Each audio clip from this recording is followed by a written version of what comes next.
So welcome to Exploring A Course in Miracles. I'm Emily Bennington and I'm here with Robert Perry, and we are thrilled to have special guest Carol Howe joining us on the podcast today. As many of you know, I'm sure, Carol is part of what is often called the first family of the course. There was Helen and Bill, obviously, followed by Ken Wapnick and Judy Skutch, and then Jerry Jampolsky and Carol, and the circle widened from there. But Carol was in the mix from the very beginning as the course started to make its way in the world. She was a dear friend of course co-scribe Bill Thetford and the author of his wonderful biography, Never Forget to Laugh. Carol has been a course teacher for more than 30 years now, and anyone who has met Carol knows that she has a personality that can light up the room. But I can speak from experience when I say that her kindness is just as big. I met Carol about 5 years ago when I interviewed her for a book that I had written, but we only connected in person in 2019 when she was the keynote speaker at the Miracles in the Mountains conference in Boone, North Carolina. I live in Charlotte, which is where the airport is. And so I basically begged the program director to let me pick Carol up and drive her the 2 hours to Boone, where we had a wonderful road trip. Corinne Zupko was with us as well. And from that point on, Carol and Corinne and I have referred to Carol as Mama Carol, because she has been so generous with her time and with her advice for us. You are a true treasure, Carol, and it's an honor to have you joining Robert and I today. Oh, thank you. It's like there's nothing I would rather do than this. Some people go, don't you get tired of saying the same thing all the time? It's like, no, it's new every time. Yeah, we feel the same way. So we're here today to talk about Bill. Yesterday was July 4th, which we often call Bill's Independence Day because he passed away on July 4th, 1988 at the age of 65. And just in the interest of full disclosure, part of the reason why Robert and I wanted to have this conversation in the first place is because we are interested in painting a fuller, more accurate picture of Bill and his contribution to the course. So Robert, do you have anything that you'd like to add before we jump in here? Well, over time, it's become clear to me just how much Bill stood out in terms of being really devoted to applying and living the course. I came across his journal from, I think, 1966, which was really eye-opening for me because he talked about how he and Helen were trying to apply this, and so much of what he said resonated with me and spoke of elements of the course that I feel like have almost gone by the wayside, and yet I've come to see as really central to the course. So I'm looking forward to just doing what we can with Carol and with maybe a couple more podcasts to come in trying to draw out Bill as an exemplar of a devoted student on this path. Yeah, we have declared July Bill Month here at the Circle, informally declared it Bill Month. And our next Facebook Live podcast recording will be on Bill's journal for those of you who are interested in that. So as an overview of the structure for today, we are going to briefly cover a few highlights of Bill's life in chronological order, and then we're going to talk about how he practiced the course and the effect that it had on his life. So we won't have time to cover any piece of this in detail, but we do want to begin with Bill's childhood. Bill's childhood is worth noting because it was quite difficult. He had scarlet fever that kept him bedridden for more than a year, and he also had a rather aloof relationship with his parents, if I recall. So, Carol, from your experience with Bill and your research for the book, how do you think Bill's childhood affected the man that he became in adulthood? Oh, well, what we all know is we come in with our script. We're the producer director, so to speak. And so obviously at some level of his soul, this trial by fire, so to speak, was part of what wanted to happen, because he did come from his own words, a kind of a lower middle class working family. And a brother died in infancy, a beloved older sister that he followed around like a puppy dog and loved more than life itself, suddenly died of some childhood illness that children don't normally die of, when she was 9 and he was 7. And he was simply devastated beyond anything that anybody could describe. And so it wasn't long after that before scarlet fever, rheumatic heart, everything had him in bed. He was in bed for more than a year and a half, had to stay home for longer than that. His mother had to tutor him. So when he went back to school, because there was nothing to do, imagine kids today, no phones, no TV, no video games, no nothing to No distract outdoors. yourself, or go outdoors. And when he did finally go back to school, he had to go to a school for crippled children or people with heart failure or something. But despite that, he went into high school early because he was basically a genius. And because all of those years that he was both being tutored with the school subject, the only thing he could do was read and read and read and read, which he did. So he was an enigma for the school people. He was way behind socially, but way ahead academically. So what do you do with that? So he ended up getting into high school when he was 12, graduated in the top 10 of his class, of a class of more than 1,000. So we have an incipient genius on our hands to begin with. High school at 12. Wow, Yes. that's amazing. Yes. All of that reading definitely served him. Oh, it did. Well, not only that, but he was an extreme introvert. This would have been a lot harder for somebody like me at the opposite end of the scale. But being by himself in many ways was an early part of, shall we call this, life training. In other words, of being introspective and of sort of surrendering to the situation of aloneness and quietness and things like that. It was not an accident. That served him well later on. Carol, something I've wondered about, Bill's family was into Christian Science, and there's a lot of crossover between Christian Science and the course. Do you know if Bill ever connected? No, they didn't, because after the first baby died, and then after the daughter died, they go, to heck with any of this religion stuff. In other words, shall we say, our religion has failed us.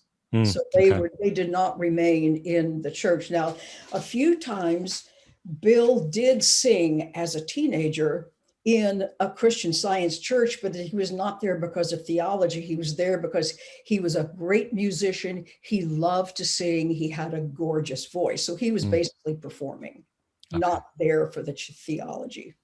Okay. Okay. Well, reading about, and I'm so grateful that you dug up so much information on Bill's life, before he got to Columbia. He seemed to appear at so many interesting, a variety of key places. There was the Manhattan Project, there was the CIA, there was his association with Carl Rogers, there Like was Forrest Gump. yeah, kind of like Forrest Gump. Yeah.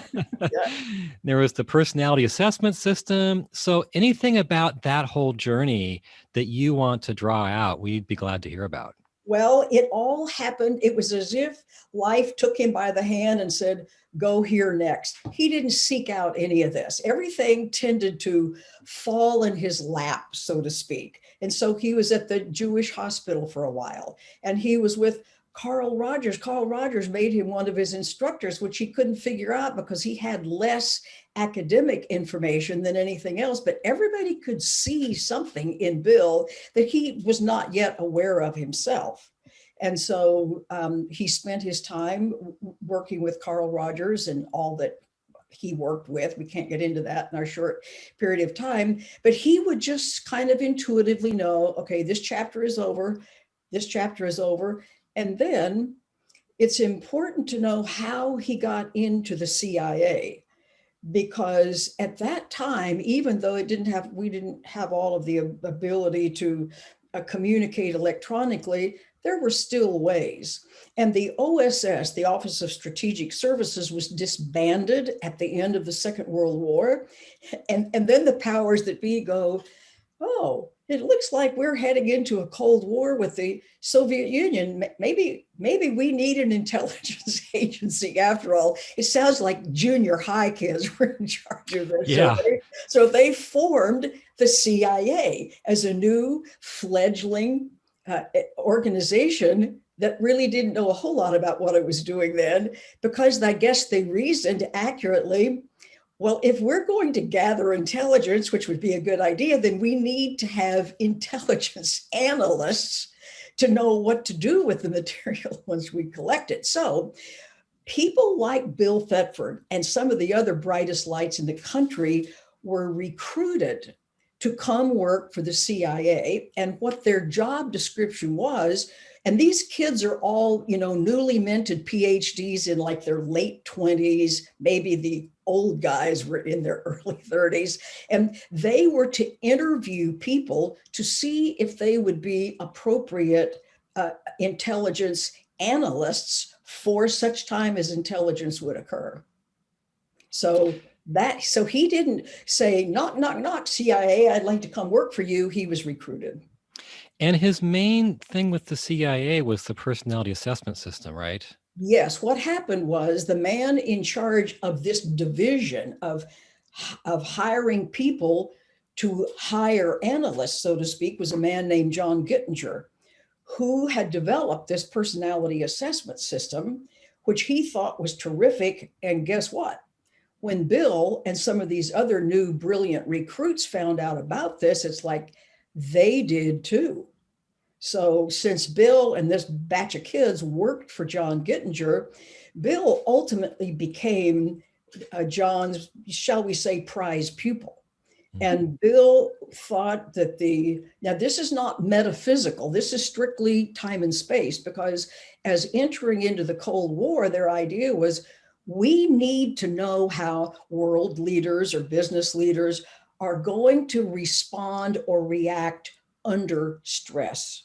Like, we need to know what Khrushchev is going to do about this Bay of Pigs thing in Canada and so on. So knowing what their strengths, their weaknesses, what we would call their defenses, their go-to places, was of enormous help to the people making those kinds of decisions. In fact, I remember hearing once that they sort of got through the Cold War by realizing that if they told Khrushchev that if he started this war, his granddaughter would be very disappointed in him, is attributed to making a big difference. In other words, they knew what would get under people's skin, what would influence them in some way. So Bill thought the PAS, to the day he died, at the time and space level, again, this is not metaphysics, he thought it was the most accurate and brilliant personality assessment system ever invented. Wasn't that the origin for the Myers Briggs and so on that we use so often today? Well, the Myers Briggs preceded the personality assessment system. And he thought that was great too, but the PAS is much broader and deeper and so on. And he continued to do research on this for the whole time, basically, that he was at Columbia. So he was funded by the CIA. And speaking of the CIA, I must tell you, there is some total garbage on the internet that says, oh, Bill was involved with MK Ultra, which is kind of a mind control program. Never, ever did Bill get involved in any way with MK Ultra. Whitson, Judy Scutch Whitson's husband, and I spoke about this at great length because he was very good friends. and I can't divulge a lot of this, with the people who got funds funneled to Bill while he was at Columbia so he could continue to do his research on the PAS. It never came close to any kind of mind control experiments. And people who put that on the internet did not know him, and they do not know what they're talking about.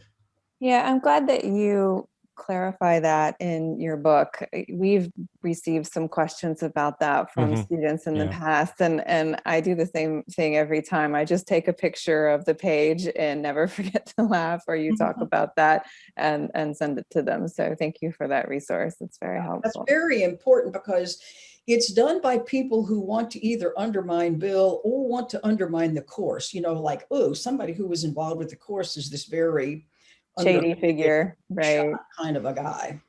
Yeah. Well, Carol, in 1957, Bill finds himself as a psychology professor at the Columbia University College of Physicians and Surgeons.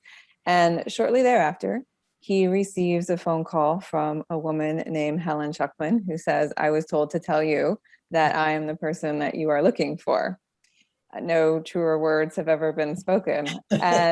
And so can you describe how Helen and Bill met and how they began working together? I sure can, because an interesting piece of information needs to precede her phone call to him.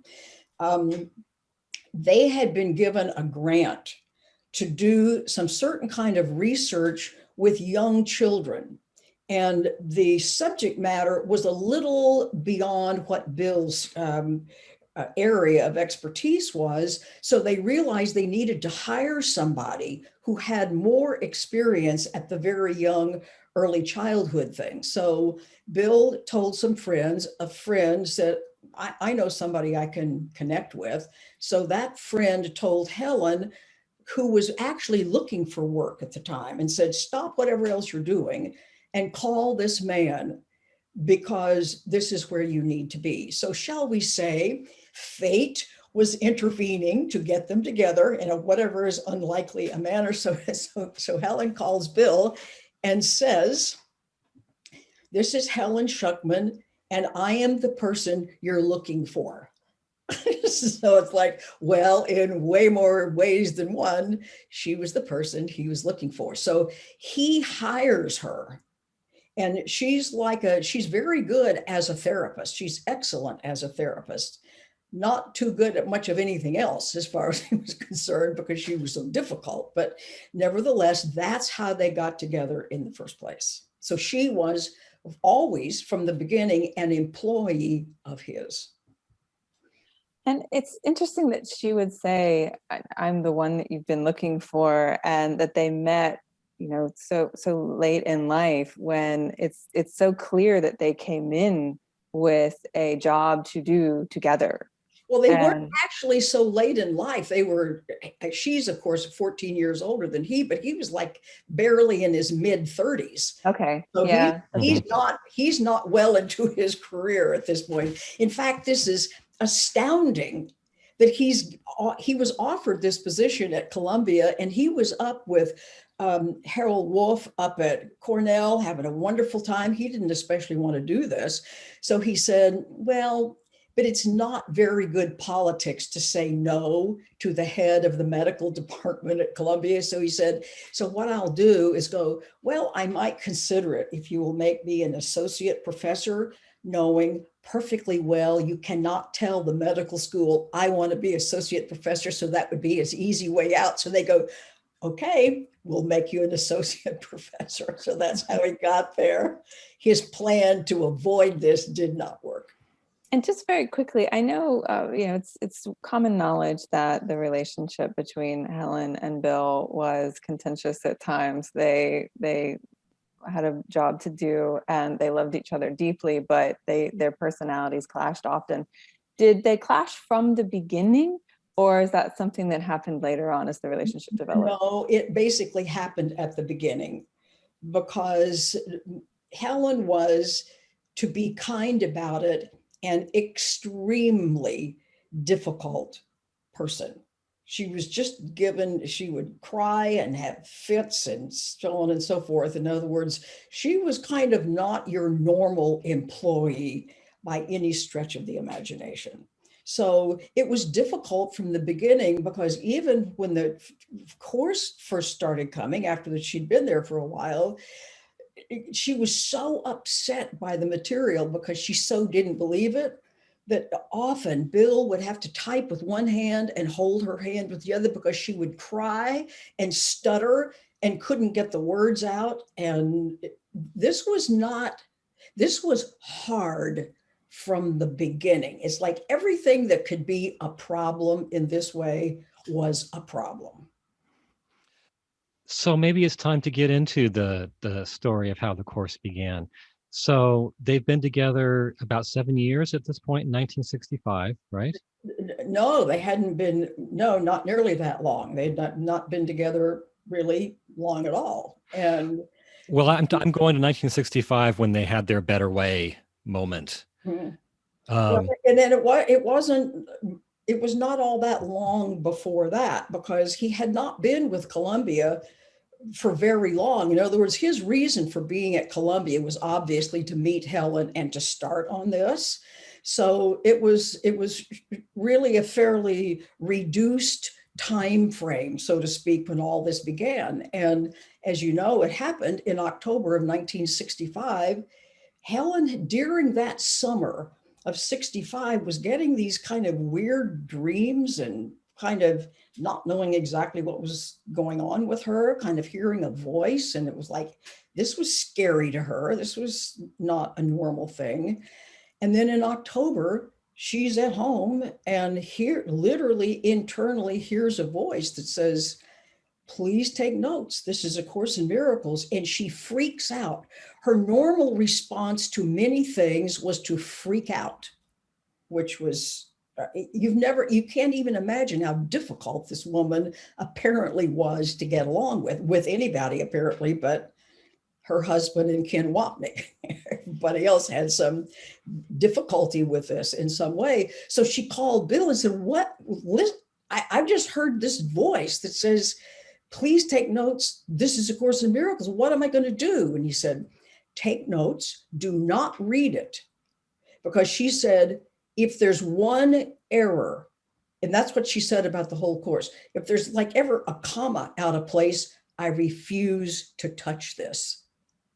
So she was more concerned about the language and the grammar than anything else. So he said, well, don't read it. Bring it in tomorrow. And they had very recently added this big building at Columbia University where they had very, very private offices. Even the secretaries were in some other building. So she could, which is weird. Which is so weird. Nobody ever does this. Who wants your secretaries across but you could see every step of the way of his life.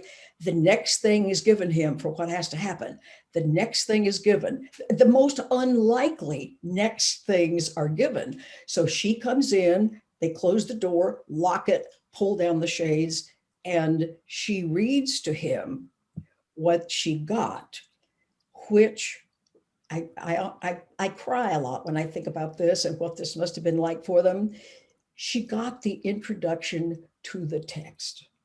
And whatever you might have thought about it, you could not call this trivial or insane or anything else. So that began this 7 years. Now, they had no idea. We can say, oh, I know what A Course in Miracles is. It's this 3 volumes of blah, blah, blah. They didn't know what A Course in Miracles was. They didn't know, maybe this is just 10 pages of something. But it goes on and on and on and on. And 3 years later, the text is finished. They didn't know there was going to be a workbook. A few months later, that same kind of internal, whatever she felt began again. And then the workbook began. And then the manual for teachers began. But we can look back and they finally somewhere through the years, and this was very hard. Sometimes she would scream, cry, yell. He would try to type with one hand and hold her hand with the other to just get her calmed down enough that she could read him the words.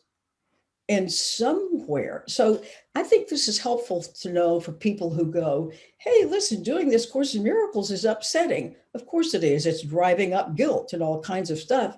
But I often say, but if you had known what the people went through who brought this fabulous work to us in the first place, we might rethink our own situation. So in any event, this describing was difficult, to say the least. And at one point they said, is this going to just go on forever? We know this has gone on for years. Said, no, you will know. And they were speaking of the text at that point, because who knew there was going to be a workshop or a workbook. They said, you'll know when you come to the end, because you will hear the word Amen. And I'll tell you, every time I read or think about the very last paragraph that begins with, and now we say Amen, and think, what must that have been like on that day when they were promised they would be given that information, and there it was. And now we say Amen. You know, Carol, it seems like from what we have in Helen's notes and what we have in Bill's journal, that they were taking this material seriously. I mean, Bill clearly took it seriously from somewhere near the beginning. Do you know why he took it so seriously? He did. I mean, he began to recognize when there were some difficulties with people in the department and so on, that, you know what, well, first of all, there was one very dear friend of his that he thought, I need somebody to be able to talk to about this, because Helen wouldn't. In other words, her job was to get it down. She didn't want to know what it said. She didn't want to practice it. She didn't want to have anything to do with it. She just wanted to do her job, which was to be the scribe. But Bill had a very good friend. He said, I need somebody to like bounce this off of, so to speak. So he made, when he typed it in the first place, he made a copy for himself and a copy for his friend Calvin Hatcher. And they would get together and discuss it, so to speak. But of course, they're discussing this like we all do at the beginning at an intellectual level. They hadn't yet gotten to the part where it doesn't matter what you know intellectually, it's what you put into practice. So, and then later on, he did some experiments with people in the office, a fellow named Art. Mm-hmm. And Art wouldn't talk to him, and he would just go in and sit in his office. That's a good story. Will you share that with us, Carol? Huh? Will you share that story about Art with us? Yes. Art couldn't stand Helen, and he wanted Bill to fire her and get rid of her. And Bill wouldn't do it. Now, he couldn't tell Art why he couldn't do it. He just said, no, I'm not going to do that. So Art kind of ostracized Bill as being kind of a big thorn in his side. So Bill, you know, kind of as a very new practitioner, shall we say, this is still coming forward, thought, well, I'm going to go into Art's office and I'm just going to sit down and not say anything. So Bill would go in and Art would pick up his newspaper and he wouldn't look at him and he wouldn't say anything to him. And pretty soon Bill would get up and leave. And he did that for days and days and days and months, always the same. And then at one point, there was some kind of a meeting that he had to go to very early at whatever time he was doing this practice of going into Art's office. So he wasn't there. And later he met Art in the hallway and he said, why didn't you come into my office today? It was like, it just sort of broke the ice. And not long after that, they were both attending a conference. And apparently the hotel had oversold the rooms. And so when they registered, they were saying, if you know anybody here and you're willing to team up and have two people for a room, we need for that to happen because we have a problem here. Well, Art and Bill said, let's be roommates. They had a marvelous dinner. Everything was healed. Everything was taken care of. And they, shall we say, lived happily ever after. So that was Bill's first, I'm determined to do whatever I can do as the total novice. at all of this. And the secretaries, I love this part because Bill was a genius at balancing out about 47 different projects at once. And the secretaries would go, when he would resolve something, there's Dr. Thetford performing another miracle, having no idea What they were, how true those words were. what was going on, because no one knew about this except about one person. They thoroughly believed they would be fired if anybody knew about this. So they had like two friends who knew about it, and that was it. Was there anything that you wanted to add at this point, or would you like me to continue? Go ahead. Go ahead. Okay. So we're a little off of our chronology here with his life, but I think it's important for students to know that Bill's contributions, the course wouldn't have happened without Bill's contributions. And just going back to the beginning of the story, in June of 1965, so the course started coming through in October. In June of 1965, Bill gave his infamous A Better Way speech, where he told Helen that he was tired of the toxicity and the competitiveness in their department, and that he was looking for a way that they could collaborate instead of compete with one another. And I think the stories that you had just shared about the way Bill dealt with art, et cetera, showed that he was serious about that. Oh, absolutely, he was serious. And this, as he said, for me, this was a really big speech. He said he was just up to here. They were actually going to attend a big medical meeting that they hated going to, that had to go on a weekly basis. And it was before one of those. And he said, there's got to be a better way than this. That was his big famous speech. And he expected to be insulted or lambasted, like was normally Helen's response to basically everything.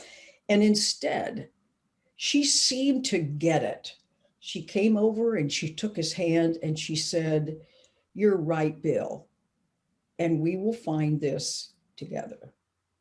So yeah, that was kind of and that's incredible. And so after that Better Way speech in June of 65, as you're saying, Helen started experiencing heightened vision, series of dreams, etc., until in October of that year, she received this is A Course in Miracles, please take notes. And so when she called Bill in a panic saying, what do I do? As you said, he said, well, we'll take notes.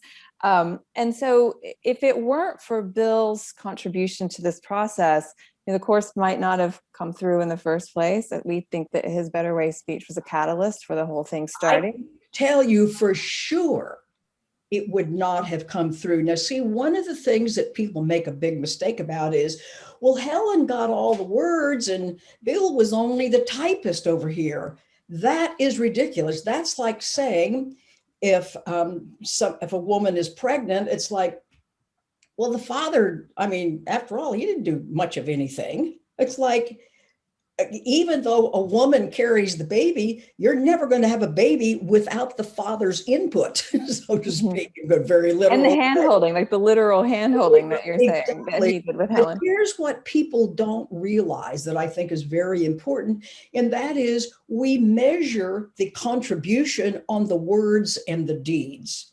That's crazy. Communication experts will tell us that in our communicating with one another, about 7% is verbal. It's the words we speak.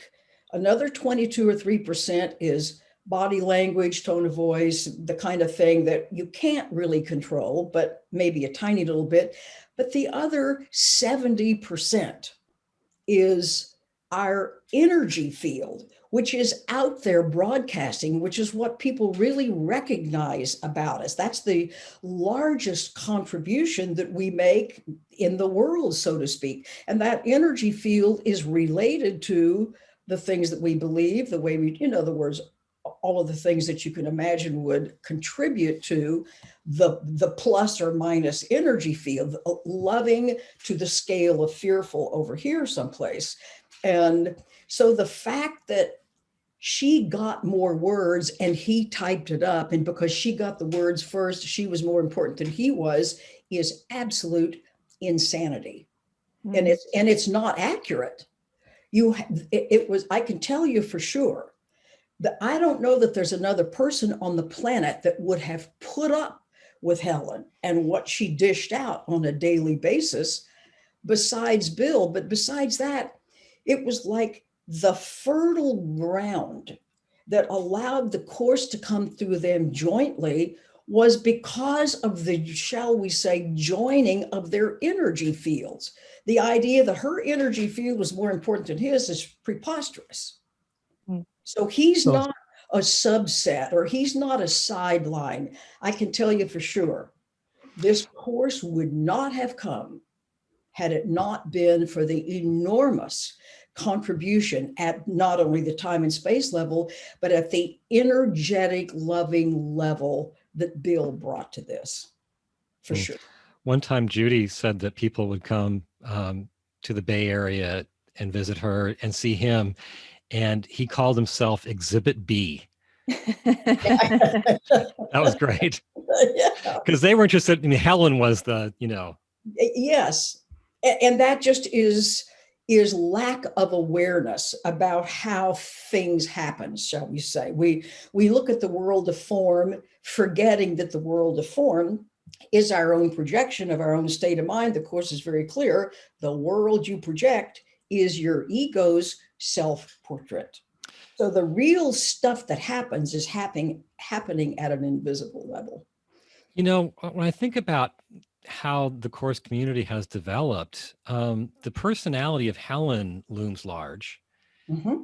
And then also the personality of Ken Wapnick looms large. Mm-hmm. And I feel like along the way, Bill's presence in the collective mindset of the community has kind of shrunk a bit. I think it's because people have not understood his contribution, which is why I wrote this book. Not only was he a very dear friend, and because I had access to all of the people that I needed to interview, and I had Bill used to visit us in Denver. Bill was a friend. He was a house guest. He read bedtime stories to my children when they were little. I mean, so it was like unconscionable not to take firsthand experiences with Bill, in addition to everything else, and make his story known. I knew a psychic person a long time ago who's now passed away, and he traveled around the country, especially to San Francisco. And in my early days of going out there to visit, I kind of coordinated that maybe Judy and Bill, and I don't remember, 2 or 3 other people might want to have a reading with him because he was very skilled. So Bill did, and somewhere, and I don't know what's happened to my copy of this reading, but he says something about probably, and this is a very big statement, and this man was very credible. He wasn't some flaky guy. Possibly Bill Thetford has the closest energy to the personhood, not the Christhood, but the personhood of Jesus, of anybody on the planet. That's not something anybody knows. That's not something that I even have in the book. I didn't see that in the book. It's not in the book because it's kind of extreme. But when you knew Bill and knew that things that were extraordinary, people would just be around him and get healed. And it was very embarrassing to Bill for this to happen. I mean, because he didn't want to take credit for anything. Well, given our time, Emily, we probably should move on to Bill's, Tiburon years. Okay. Because there's so much we want to draw out about that. Yes. And I don't know quite where to start. Because should we continue with Carol just introduced the healing topic. Should we just continue with that for a bit? Well, healing and forgiveness are intertwined, of course. And I met Bill as he was moving. He was going through Denver, and we won't waste time on how that happened, but it was one of the most impossibly, the universe had to contort itself to get us together as he was traveling through town. But nevertheless, that happened. And he first of all, he moved to California because he kept Helen on past her retirement. She was supposed to retire at 65, but they had some loose ends to take care of. And once he was finished, he couldn't just go back to being a professor. And so Judy wanted to move to San Francisco to go to graduate school. And so they thought, well, okay, we'll just all move out here, which is what got them out in the first place. And now that he's no longer a professor, he's now no longer dealing with Helen, although they do talk on the phone for a few minutes every day. He said, I have one goal, and that is to practice forgiveness, not pardoning, but the real letting go and releasing that forgiveness is. And I was with him on a number of occasions, and without boring you about what they are. And people would say, okay, Bill, now that you're retired, what are you doing? And every time he said, I'm practicing forgiveness. That was his goal. And he was very happy to tell anybody that, and some people would look a little bewildered and change the subject because they didn't know what to do with that. Occasionally, somebody would go, what does that mean? You're practicing forgiveness. And it's one of the few times that I ever saw momentarily a little flash of anger go through his eyes, not in his behavior, but it was almost like, I am so tired of answering this question.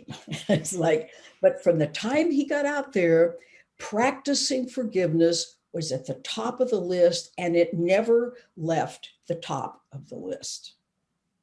So he lived in California for the final 10 years of his life. Yes. And so it just kind of, it's so tough to figure out where to go. He was very serious about his course practice, forgiveness in particular, during that time.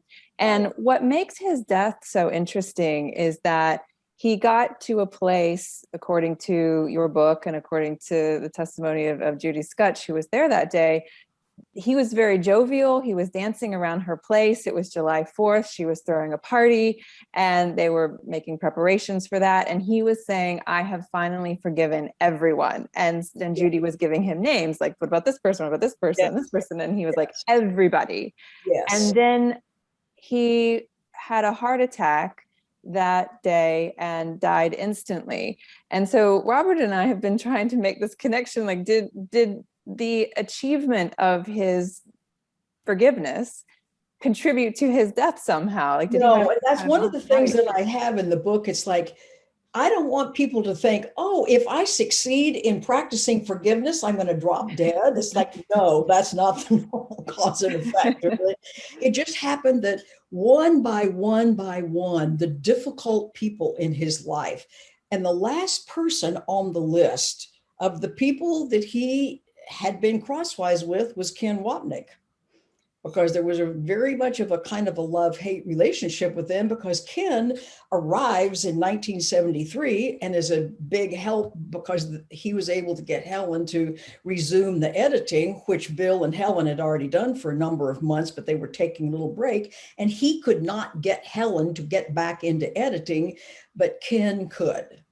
And so he was partly relieved, but Ken was like, wow, he was like the third wheel of a very, very, very close relationship. And he felt very left out and very rejected. Now we know that they didn't cause that was bringing that up in him. That's the way all of that worked. But the thing that I loved that he said was like, yes, Ken always thought Helen was sort of like the Virgin Mary bringing forth Jesus or something. And Helen always thought Ken was just such a holy person. And so he said, so every day I had lunch with the Virgin Mary and the world's greatest saint.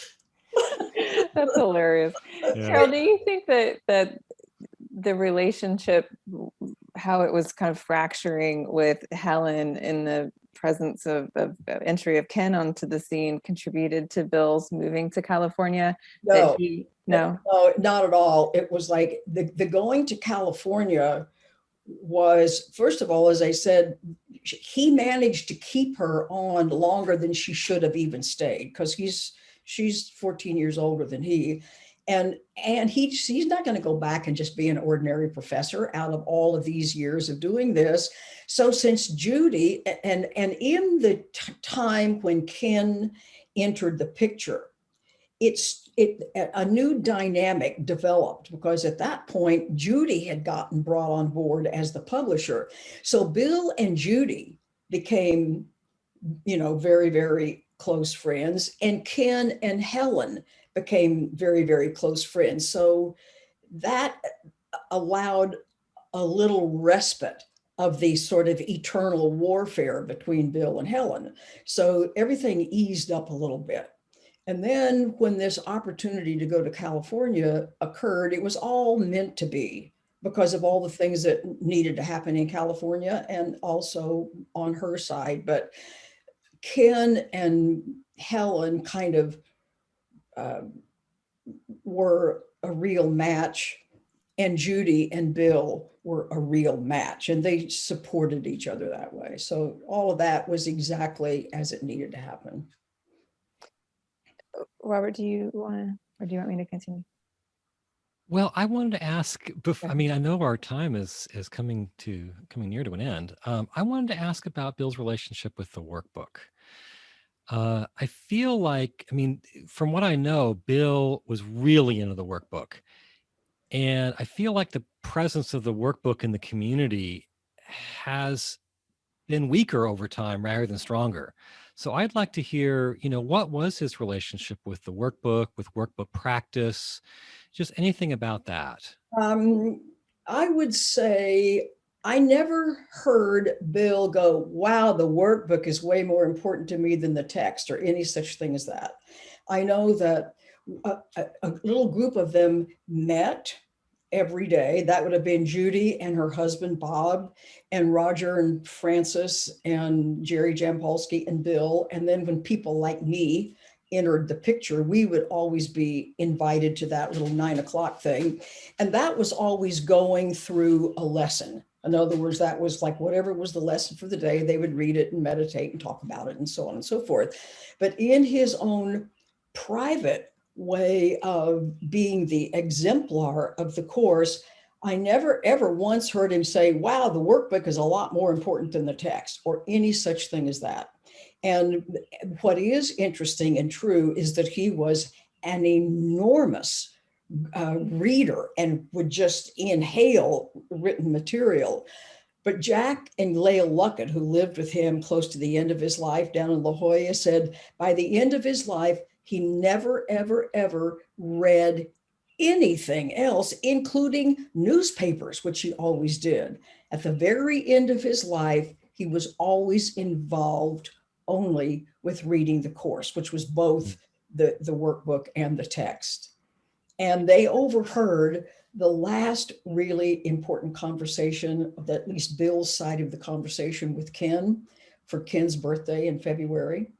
And they said, you could tell from everything about Bill's voice and his energy, he was totally free of any grievances that he had with Ken. And those last remaining months were very lighthearted. He and Jack and Leah Luckett did marvelous things. They played, they did all the kind of stuff that he didn't do when he was a teenager. They were fabulous companions. And so by the time he went up for the big final 4th of July, Bill was just kind of basically cleaned out.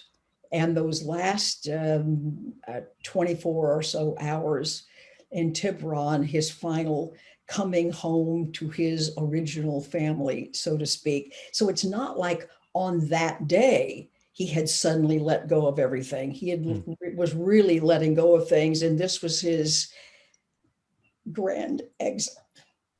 Well, it's funny that you said something like, I don't want to give the impression that if you forgive everyone, then you're out of here, because I've been joking with Robert something similar. I was like, maybe I'll just hold on to a couple of grievances. Well, exactly. Who would want that formula? It was like, that just happened to be his dramatic end. He came in with high level drama, shall we say, Uh-huh. being sick in bed and then having such an unusual schooling experience and being sort of directed cosmically or divinely from one place to the other. So going out in a blaze of glory seemed to fit his whole life plan. And to go out like right at the end, having achieved his goal of forgiveness with everyone, Mhm. and to die so suddenly and by all accounts so painlessly Yeah. and quickly. It's just Yeah. it's a template for all of us. But we have just a couple of minutes and just a couple of more things to get through. Robert is particularly interested, as he mentioned, in Bill's workbook practice, and I have always been interested in the way you describe Bill's presence. You have talked at length about how he was like the calming fire that everyone wanted to gather around for warmth and protection. And so I just, from your experience with him, what was that presence like, and what effect did it have on those around him? It had some literal healing effects where people would be around him and he wouldn't be, they might just be, I don't know, sitting around a table or something. They're not talking about it. He's not addressing it.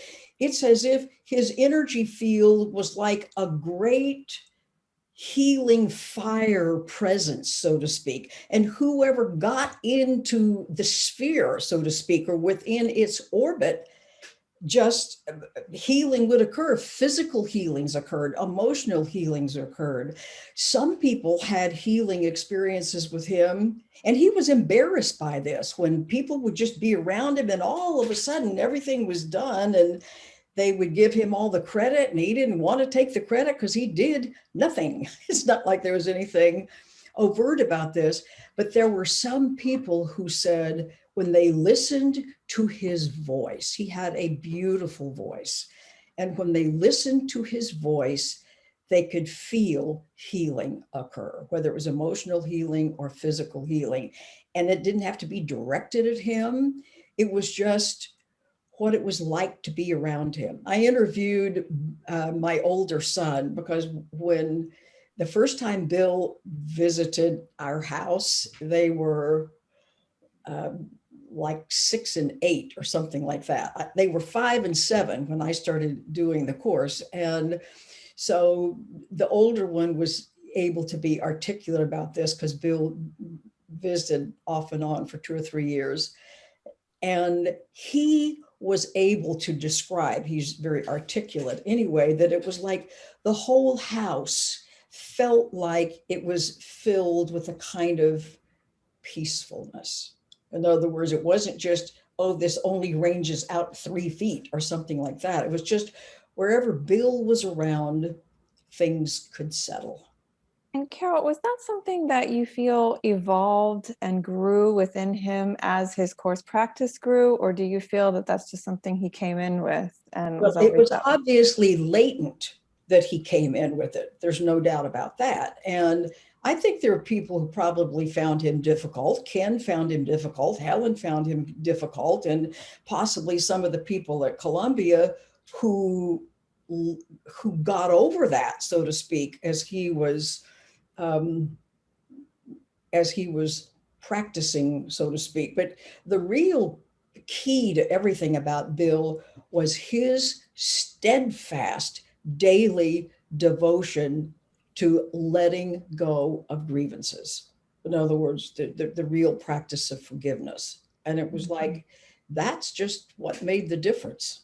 And was he at all interested in course-based healing? And the course-based healing in the course talks about physical He healing. didn't try to go around like, hey, everybody, I'm the new healer. As I said, he didn't try to do it. What he did do was have, as I say, just his energy field was soothing to be around, just in the first place before he opened his mouth. And the sound of his voice, the actual vibration of his voice had a kind of a healing thing, but he never gave advice. He never kind of spoke first. He was a fabulous listener. He gave you his undivided attention, like talking to you at that moment was the most important thing he could possibly be doing. So it's that focus of attention, which most people don't do, and most people aren't used to being so deeply, specifically cared for. And if somebody asked him to do something he didn't want to do, he was very good at saying, no, thank you, but I'm not going to do that. So it's not like he was a yes man by any stretch of the imagination. And one thing that you said about him that has always resonated with me is you said he never made anyone wrong. Never. I think that's part of his healing effect as well. Yes. Now, he may have before I knew him, but I knew him that last 10 years of his life, and he never gave advice. If he could see that somebody was having trouble with something or someone, he might tell a story that if the person had ears to hear, they could obliquely hear, well, here's another way to think about that. Mm-hmm.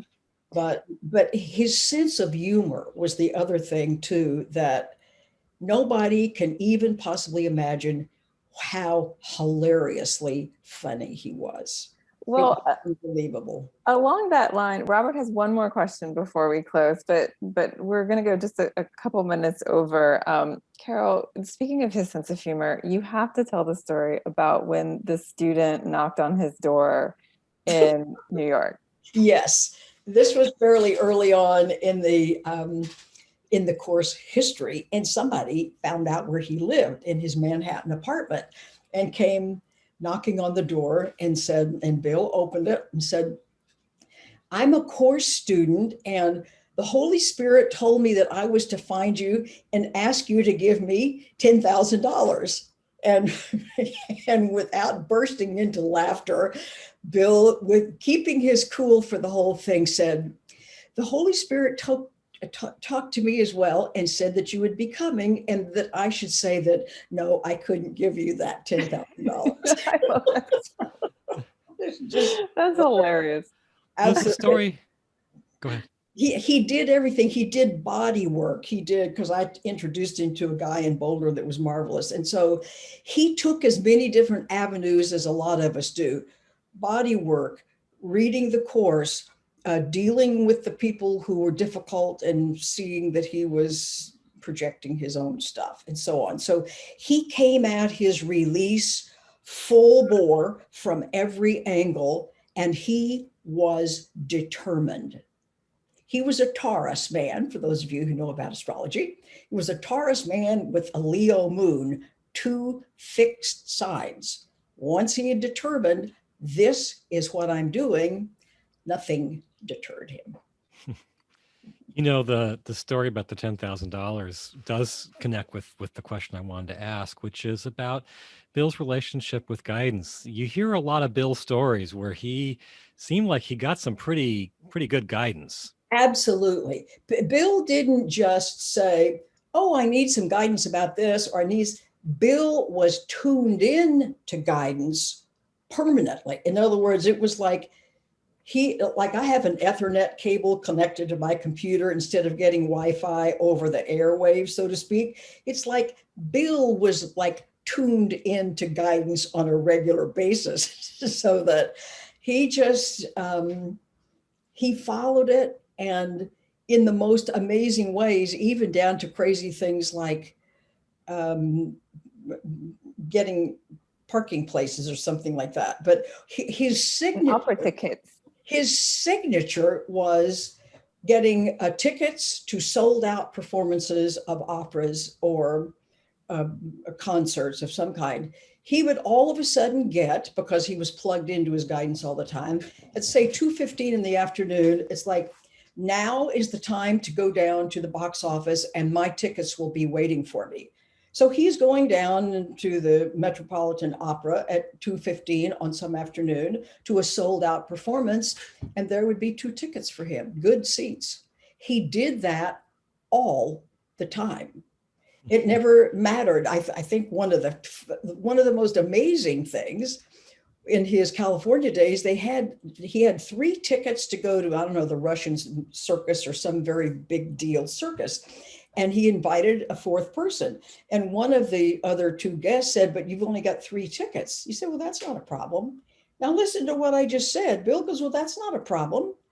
They're going to a sold out performance. Has 3 tickets. There are 4 of them. He does not give that the slightest concern. So they go to the parking lot. They park the car. They're starting to walk toward the entrance, and a guy rides up on a bicycle. Listen to this. Rides up on a bicycle and says, here's your ticket. Or maybe he rides up, and maybe Bill first said, do you have a ticket for me? And he says, yes, hands it to him and leaves. I mean, what do you say about stuff like that happened to him routinely, other than that you are hardwired into your guidance?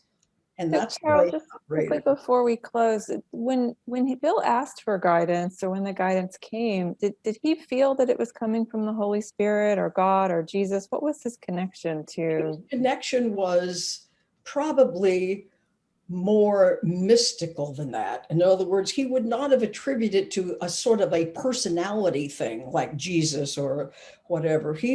After all, he was the very first one to realize, oh, this is like Advaita Vedanta. This is a teaching of oneness. And so you might say from very early on, it would be more like he was connected to, I have access to the oneness of everything that's in conscious awareness. It would be more like that rather than attributing it to a word.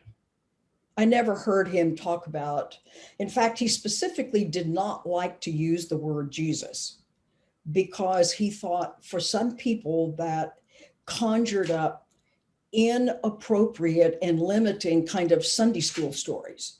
In other words, so that it would be better not to use theological terminology simply because of the range of programming that people have about that. Robert, was there anything that you wanted to say or add before we close? I think that's probably it. Okay, well, it's been such a pleasure to speak with you today, Carol. I just love you. And I know I speak for everyone listening or watching when I say thank you so much for your dedication to this work. Carol's book, as I mentioned before, is Never Forget to Laugh, Personal Reflections of Bill Thetford, co-scribe of A Course in Miracles, and you only have a few more of them left. Do you want to tell us about that? Yes, it's like I'm about out of my 2nd printing. I'm not going to print a 3rd printing because I have created an audio book. I have an ebook, and may simply do a print on demand or something, because I have so many other things going on that some stuff is just going to have to fall off my plate. So if somebody wanted a book, how would they get a copy? They would come to my website, carolhowe.com, and books is at the top, and click on that, and you will find the place to order it. Great. Well, Carol, thank you so much again for your time. And I look forward to talking to you again soon. Well, it's for now, everybody. Lovely to visit. And thank you for helping to spread the real word about Bill, because without him, I can tell you, this course would never have seen the light of day, ever. Well, we believe that too. All right. Love you. Bye for now. You too. Bye.